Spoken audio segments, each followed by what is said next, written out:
Hi Pathway Explorers, my name is Sam Rockbrune, I use she, her pronouns, and I'm the Executive Director at Kawartha World Issues Centre. I'm here today to talk about a landmark that's of importance to me, Landmark 29, explore a local issue of social justice and develop a plan to raise public awareness.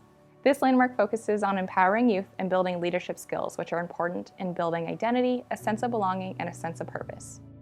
Through my work at Quick, we encourage people of all ages to reflect on challenging issues locally and around the world, while also providing opportunities to reimagine your own role and come up with unique solutions to combat some of these challenges. Quick utilizes the United Nations Sustainable Development Goals framework, a set of 17 interconnected goals. We find this helpful for building strong global to local connections, allowing us to explore issues and solutions such as Goal 1, no poverty, Goal 4, quality education, Goal 5, gender equality, Goal 6, clean water and sanitation, Goal 13, climate action. In addition to these goals, in Nokojuwanong, we have identified a local priority area of centering Indigenous leadership and voices.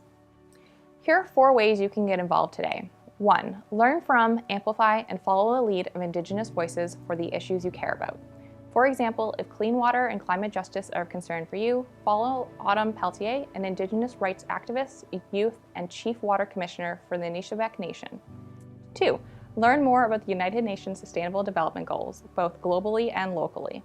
Quick has many reports, social media posts, and workshops explaining these goals and how they apply on the global and local scale.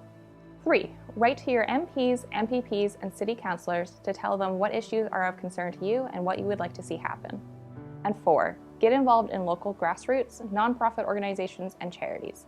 Many local organizations are looking for young volunteers to bring their voices to the table, support current social justice initiatives, and to help develop new ones. We challenge you to take up one of these 4 actions in your community today, and I can't wait to see how together we'll change the world.